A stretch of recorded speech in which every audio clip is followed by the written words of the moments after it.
You can share your screen.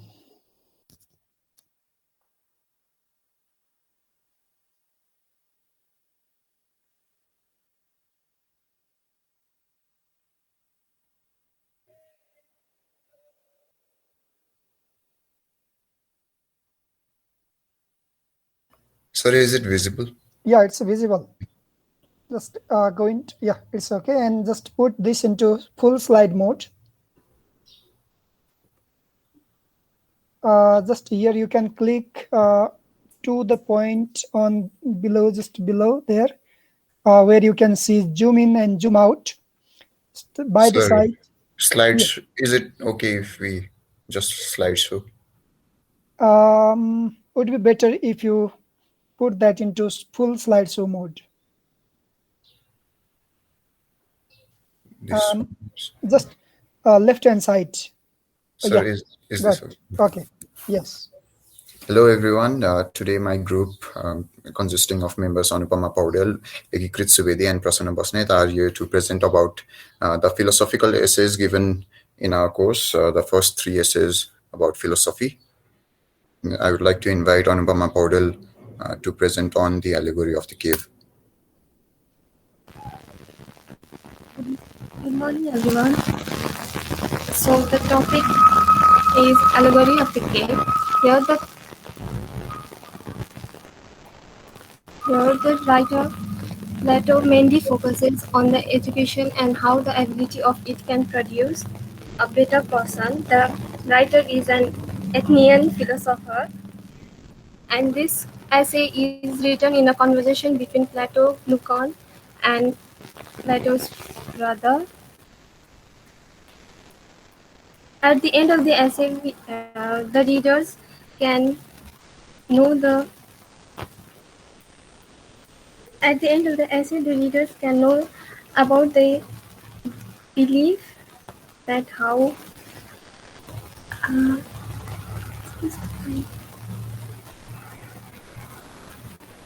slides देखिया था ना It's visible now. It's visible. At the end of the at the end of the essay, the readers will know about about at the end of the essay, the readers will know more about themselves and that we should explore the materialistic world, that illusion is different than the reality. Next. So the first part is inside the cave. Here the Plato is representing Socrates and is the conversation between Lucon. Socrates tells Lucon to imagine imprisoned people where the people are locked since their birth. Their hands and legs are tied so they can't move. They can only stare at the wall in front of them where they see shadows. They believe the voice comes from shadows on the wall. They believe it's real as they have never been to outside world.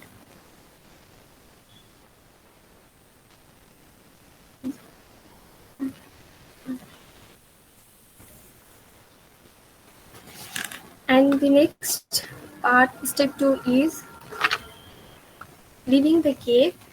Here one person is freed and he goes outside of the cave, and the first thing he sees is the fire behind him. The fire damages his vision, but eventually he adjusts the new environment. He sees beautiful, colorful sceneries outside the cave. He denies the beauty of the world as he has never seen anything but the shadows. The reality was hard and painful, but he accepted the reality. At night he looks at the moons and the stars, and the sun reminds him of his friend in the cave, so he returned back to the cave to tell his friends what he saw. He, he tells his friends that the world is very beautiful outside of the cave. He finds difficulty entering back the cave as he was outside of the cave. His fellow inmates thinks that the outside world made him blind and weak. He tries to explain the beauty of the world to inmates, but they deny it as they don't want to follow him and try to kill him. He wanted to help others to get free, but he don't want to follow them. Here the Plato compares this allegory to our real life. The writer says we tend to believe whatever we are told or seen in our life without giving a second thought to it.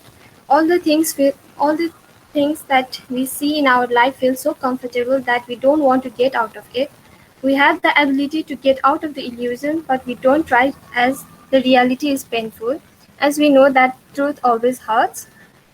Plato tells everything has its own perfect form. We imagine something else, but the reality is different. Thank you. Thank you very much. Thank you, Anupama, for your nice presentation on the topic, the allegory of the cave. But if you have some question, if you have any questions to Anupama, then you can just unmute yourself or just ask writing in the chat box as well. My very first question to Anupama is, what rhetorical tool has he used? Plato has used in this essay. What tool or what rhetoric technique has he used?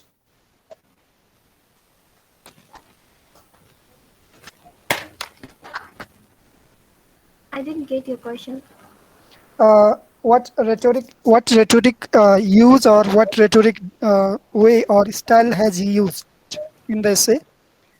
How has he written this essay, or what mainly the tools that we discussed in other essays as well? Mainly the question here is, what rhetoric tool has he used? Conversation, in the way of conversation between him and Glucon. So one is the conversation style. That's the style, and he has a political way. Good, and also he has also used allegory. Allegory itself is the tool. Allegory itself is the way. Representation in another form. Good, that's a representation, and he has used this allegory as the tool as well. We should not forget this. Thank you very much. So any further questions to her?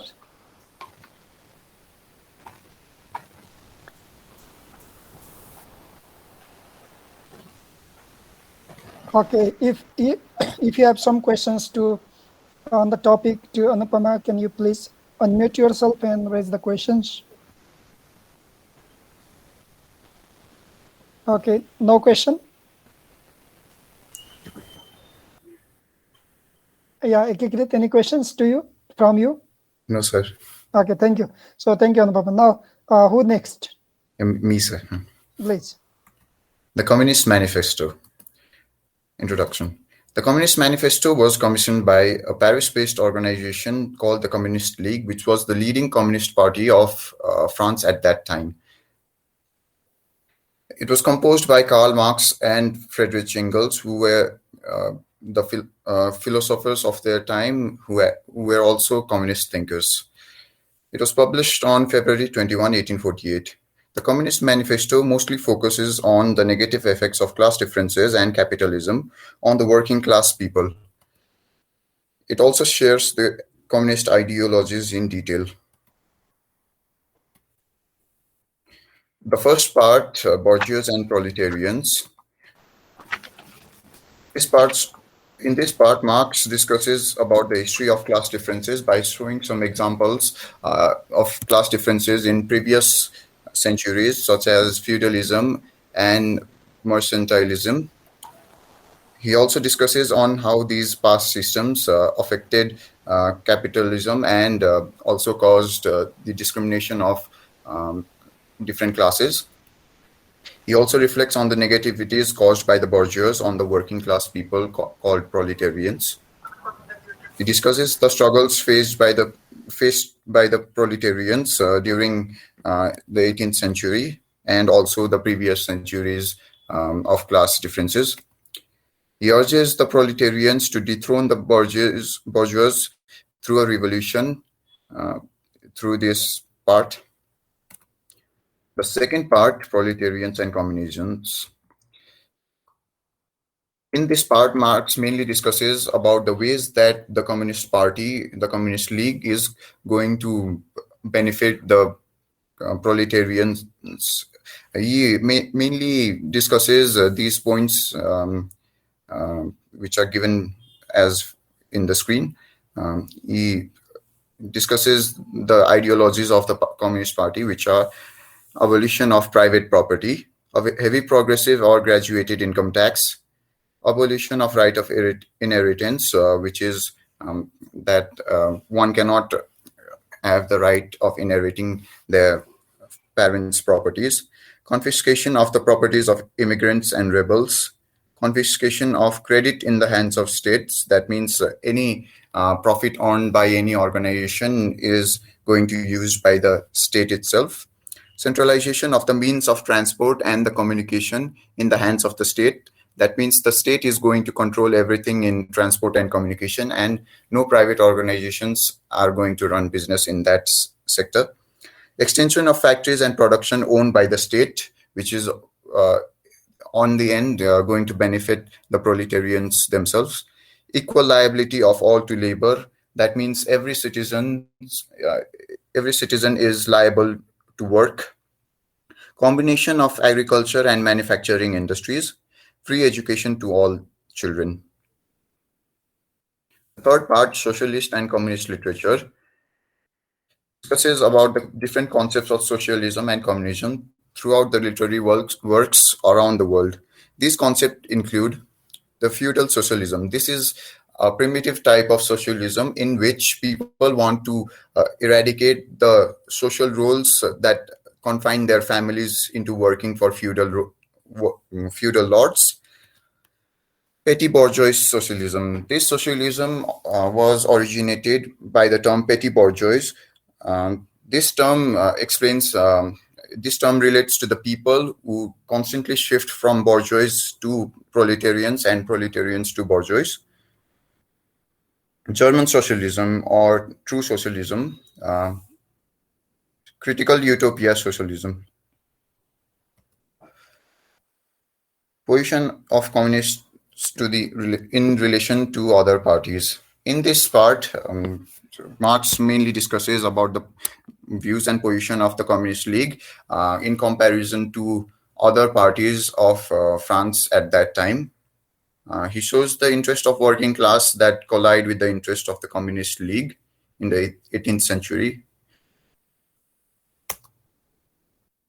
Thank you. Yes, thank you very much, Ekikrit.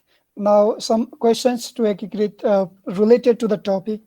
Like, still, can you see any validity or any practicality of Communist Manifesto at the present day world? There is some validity as there are class struggles and class differences till this date. People are overworked and underpaid, and all the profits of the organization is taken by the shareholders, and the workers who work hard every day are underpaid. So they should also be involved or in any way given the profits made by the organization that they have worked so hard to flourish. Especially he views revolution is the ultimate goal or ultimate way to change or transform the society. There are so many revolutions we have seen. People have formed their organizations, unions or trade unions. Still, they have not been actually benefited from these. Still, capitalism has even suppressed their conditions. So what can be further way to bring change or to bring positivity in their lives? Small-scale revolutions cannot change the state as a whole. So the whole state the working class of the entire state should revolutionize and make the state a communist state, so that strict laws can be applied on the benefits of the proletarians, for the benefits of the proletarians. Good. And do you still see only from the part of the proletariats to to raise their voice for the betterment, or do you still see some more from the system or from the government as well? The proletarians should create a system which benefits them. The both of the sides working together can only achieve communism Uh, throughout the state. let's say a system, they in their joint venture they can establish it. Otherwise, single effort is not possible, not complete and not sufficient as well. Thank Yes, you sir. very much. Thank you. Regarding the style, how do you evaluate his rhetoric, Karl Marx and Engels' rhetoric? How can you how do you to what extent do you believe on it, or do you just persuade, or are you persuaded with their style of rhetorics? This is mostly political. They should have used some uh, uh, data to present in the manifesto too. And mostly this was all about uh, history and politics of France and um, Europe as a whole. So they should have used some data to represent the entire world. Have they used persuasive language as well? Yes, sir. They have urged the proletarians to create a revolution, and Thank, they have also told that revolution is the only way. thank you. So thank you very much. Now, the next one is Prashanna Basnet. Yes, Yes, sir. thank you. Please, Prasanna, are you there? Yes, sir. Please go on your topic. And next to who is just going to whose group or whose pair, also let us inform as well. You can write in the chat box also. Prasanna, you go ahead. Okay, so myth of Sisyphus. About introduction about Sisyphus. Sisyphus is a figure from Greek mythology, become known for his general tricky and twice cheating death as a king of Corinth. He was the founder of Ismail James and grandfather of Bel- Bellerophon. He is he is also known as the symbol of the folly for those who seek the tricky with the nature order of things and avoid humanity is sad, but it is inescapable lot of immortality. Sisyphus is a term used to describe a task which can never be completed, which can never which can never be completed. The punishment. Sisyphus is punished in an underworld by the god. The punishment was that he was forced to roll a blunder up a hill in the depth of the hills, and every time he nears the top the hill top of the hill, the blunder rolls back uh, down from the hill. Next one. The reason for the punishment. Sisyphus was punished for cheating death twice. He became infamous for his general tricky, which led him to being punished by God. Sisyphus thought about his punishment. Sisyphus actually was happy with the punishment that he was assigned by God. The understands that he understands that he has to roll the blunder up, and when he achieved his goal while standing at the top of the hill, he experienced the momentary happiness. His thought were basically that he would see the positive sides of the punishment and be happy. Next.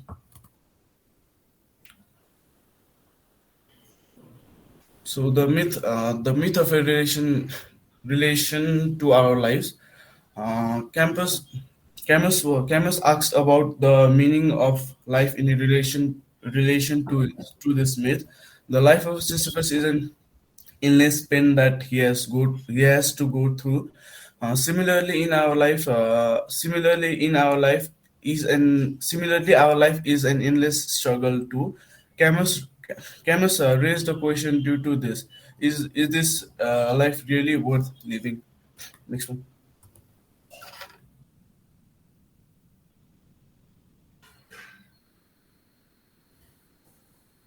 So absurdity of life. Life is absurd. We live is widely and on the life that we live is widely unreasonable, illogical, absurd. Reflect to the human tendency to seek meaning of life. According to the myth of Sisyphus, Sisyphus was an absurd hero because he chooses to live in the face of absurdity. He displays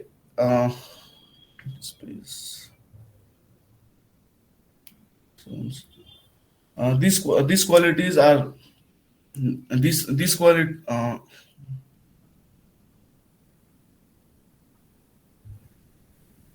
Sisyphus was an absurd hero because he chooses to live in the face of absurdity. He displays the scorn for the god, a hatred of death, and the person for life, and the passion for life. Sorry, he, these qualities are there in each and every human being, and this is how we can relate to the real life. Next. How to respond to the absurdity? In the myth of Sisyphus, Sisyphus accepts his punishment with the positive thought and hope of momentary joy. Similarly, when the irrational situation or absurdity is thrown at thrown at us, we need to stand and face to face with it and search for happiness. Uh, acknowledge Acknowledged versus revolt. Acknowledging something in life is the act of is accepting and admitting the existence or truth of. On the other hand, revolt is the complete opposite. Revolting is basically rebelling against something. In the context of myth of Sisyphus, we can observe that the Sisyphus acknowledged the absurdity rather than revolting against it, which led him to become the happy even through it was a momentary. So, how to be happy? Think of Sisyphus. Uh, as per the context of Sisyphus, we can be happy by never giving in the circumstances, disappointment, or trying to escape from failure. We should rather accept or achieve. Lastly, no matter how much we lose in a quest, or must never back down till we fulfill our potential. Thank you. Thank you very much, Prasanna. Now, the final realization we have understood from your wonderful talk, and the question to you here is, if all life is about absurdity, if life is all absurd, why do we need these degrees, these quality of lives, these buildings, castles, and all about the prosperity? So all of life are absurd, and but we need all those uh, qualities. So because while while living, we need to fulfill everything. Of course, there is pain, there is suffering, and still there is some happiness as well. Happiness, So happiness.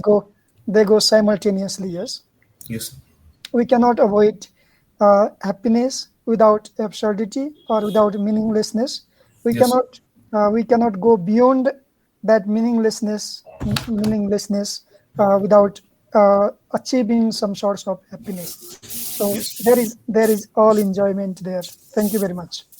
Thanks. And what rhetorics has he used in the myth of Sisyphus? So, sorry, sir. Uh, what what rhetoric style has the writer or this in this essay used? The way of writing. How far to what extent did you find it quite let's say interactive, quite persuasive, or quite relevant to the context? So, allegory too. Okay, one allegory we found, because this is a representation in everyone's life.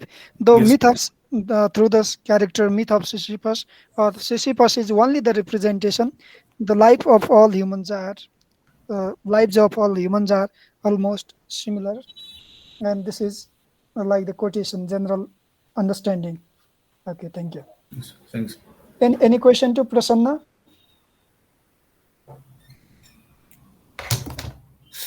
And sometimes questioning to the friends also gives us one different sorts of uh, platform or the space, because we question, there is some sorts of discussion, and that is really important, but because of the time you won't have much. So next, who is going to have the presentation, make the presentation next with turn, who has prepared all about this Sigmund Freud and his cases, or especially case of Katharina. Sorry, Please, do we have the group or individual presentation here? group. Okay, who are the members in your group? So could you give me a few minutes?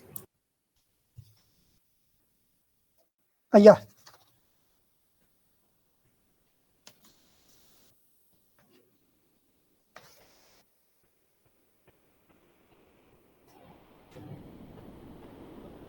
Sadiksha, do we have Sadiksha here? Sadiksha Paudel and others, Anusha.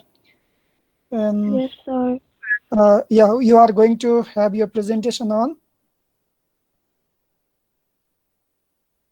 Sorry, sir.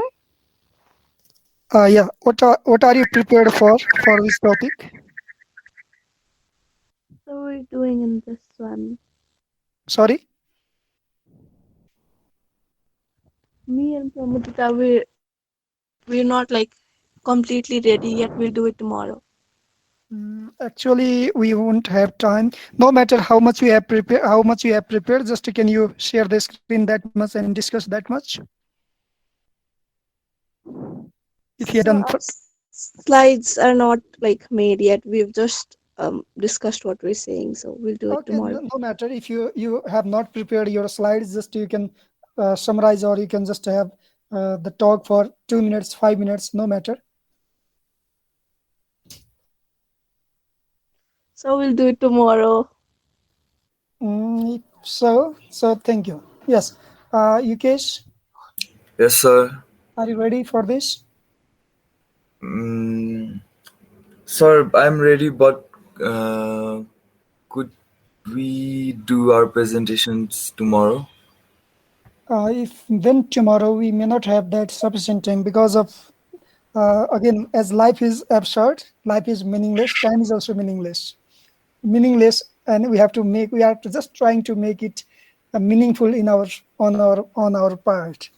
The problem is that anyone has prepared for this topic, Sigmund Freud's Katharinas. I have, sir, but I think only I will be able to present today. If you have prepared some slides, one or two, or something on it. Sir, I haven't prepared slides, but I've prepared it in Word. No matter. Just you can present on and go through that. Share the same screen.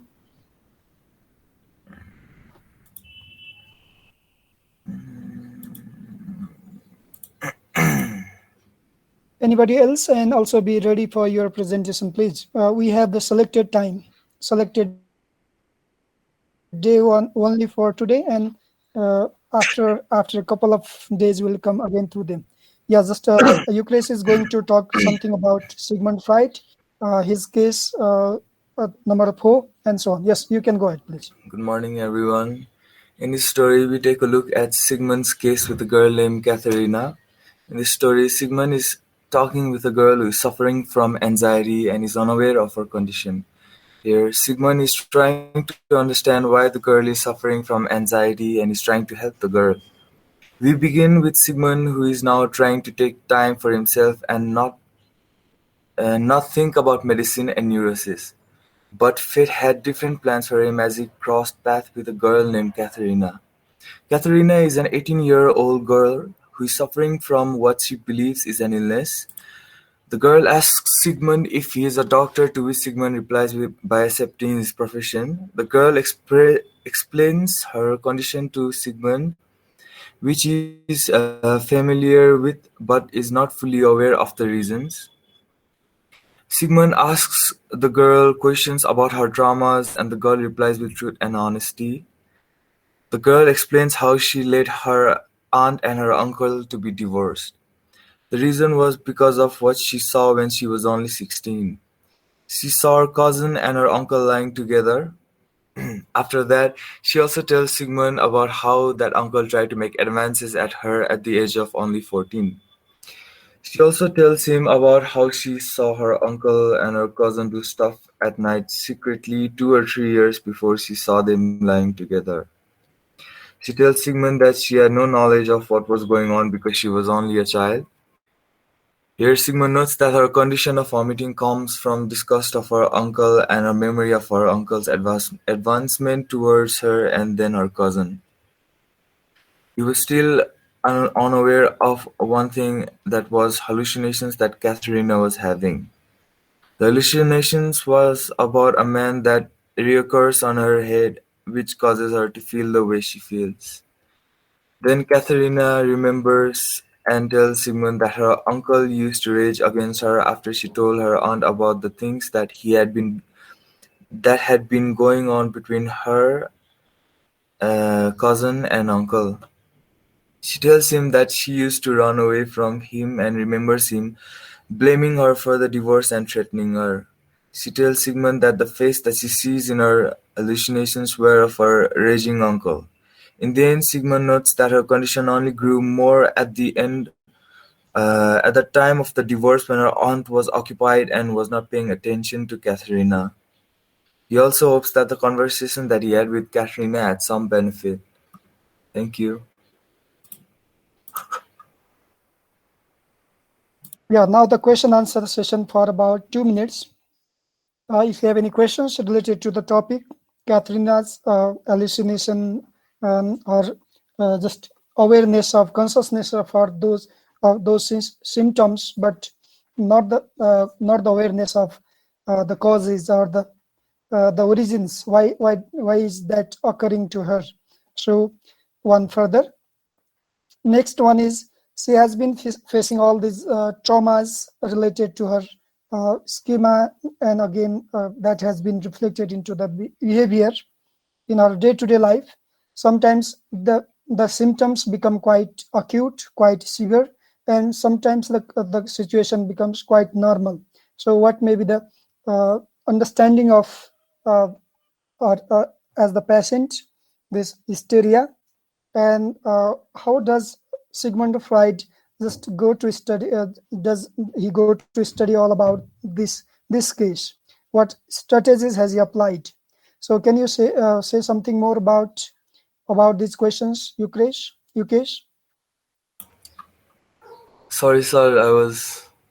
The questions are like, as you said in your explanation, you said she was aware of the symptoms, but she was not aware of the reasons. Yes, sir. Why do they occur? The second thing is just to make them more more descriptive and more elaborative. What does Sigmund Freud, how does he explain the case? He asks Katharina some questions about her, if she had any traumatic events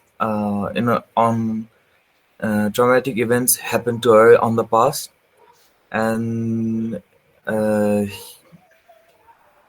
he asks Katharina if she could be more frank and free about explaining Sigmund about her conditions. And after that, after Katharina tells Sigmund everything that had happened to her in the past, Sigmund is taking notes about what might have happened to Katharina and the reasons.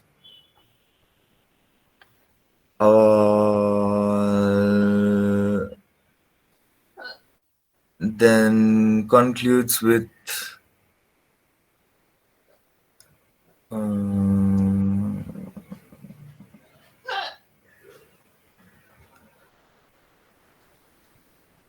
Okay, and what made Katharina just feel comfort in front of this person or the researcher, let's say, because he is the researcher.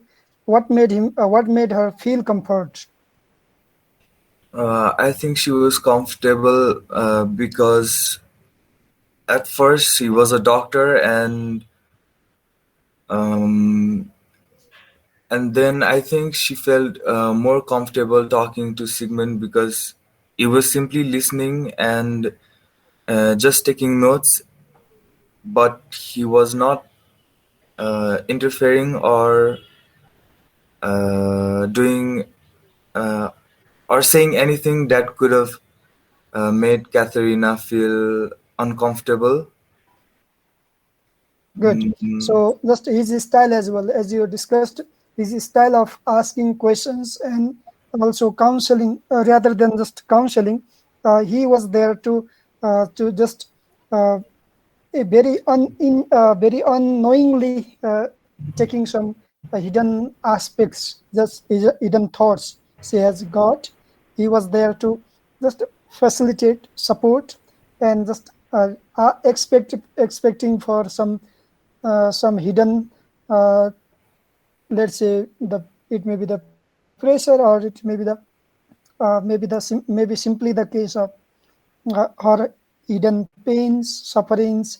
She's all there to get all those aspects. yes, sir. His style also supported her and feel Yes, her sir. comfort. Like she's as we'll discuss this in detail in the text as well. Okay, thank you very much. Now some others.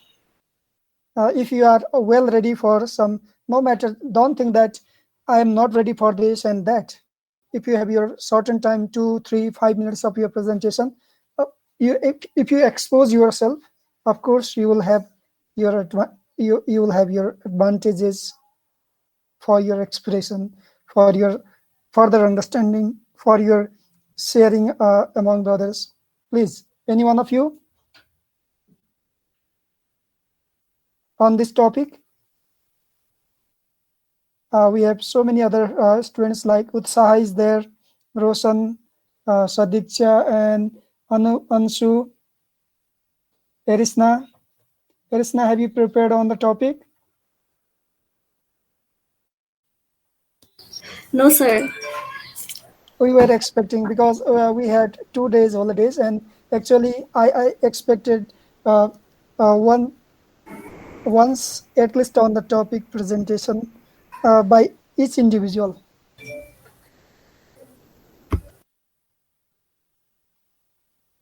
Then you didn't utilize your these 2 holidays.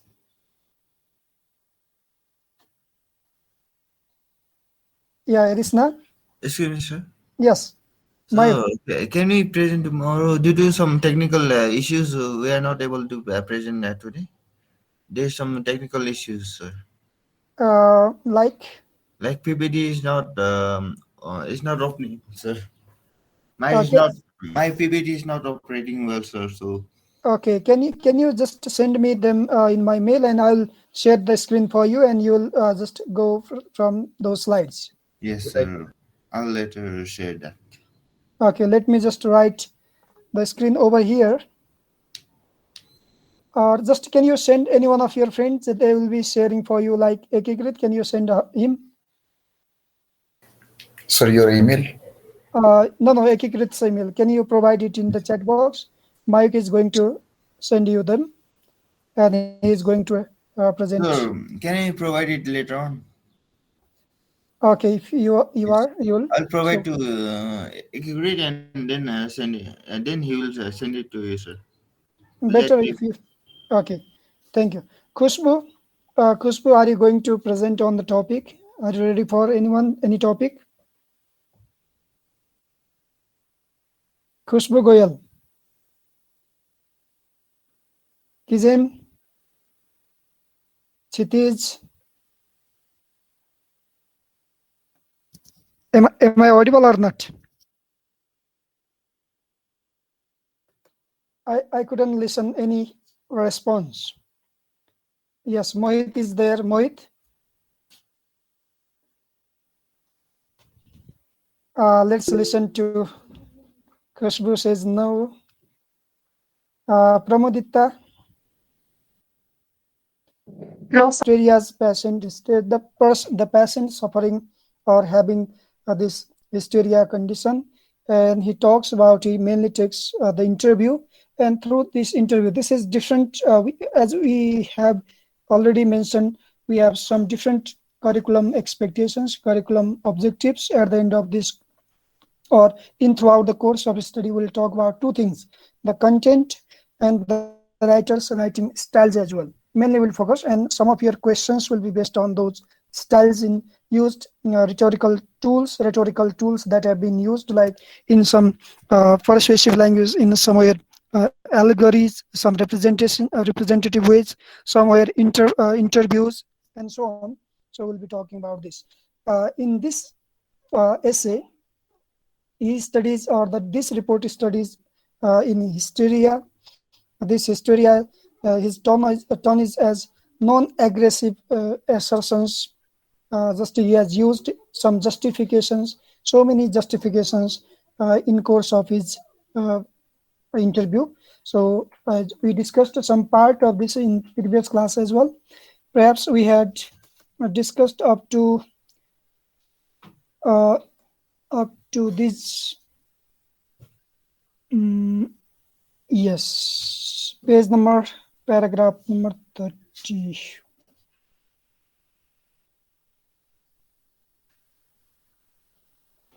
Yeah, this one. And now we'll be discussing from page number 401. And let's just read out these two pages, and then we will have some discussion, but we won't have much time for this discussion actually. Let me just find out up to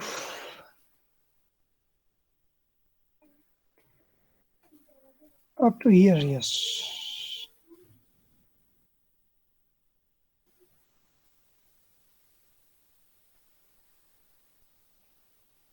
Yeah, 461. Can you, who is going to make within 10 minutes of reading and making a solution? Earlier, who did? Is Riva there?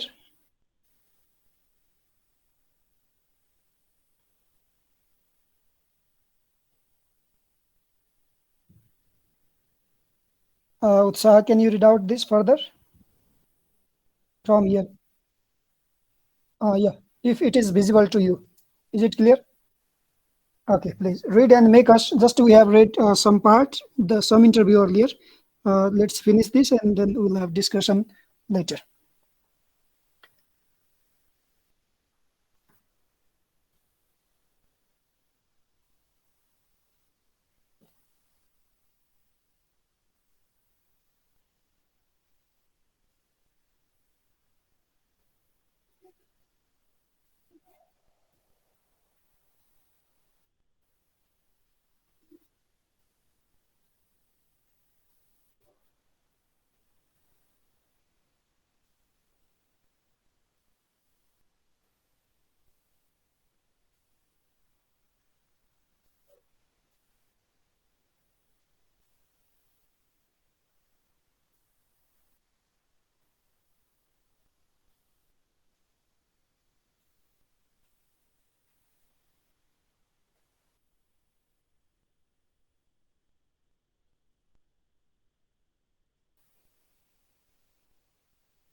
Yes, thank you very much. So this is all about reading. Without reading the text at least for once or twice, interpreting, just analyzing the text is meaningless. That's why I made you read the text, and there is some more discussion section here. This discussion is from the part of the writer, and there are after this there are some questions. In our class, next class, we'll be discussing about these questions and our viewpoints, our explanations, our interpretations, our judgments. How do we think of this? So just before joining the class, please do read all these questions and make your perceptions on this. One thing. The second thing, if you are, some of you are 2 or 3 members, if you are going to present on this topic, also prepare for this.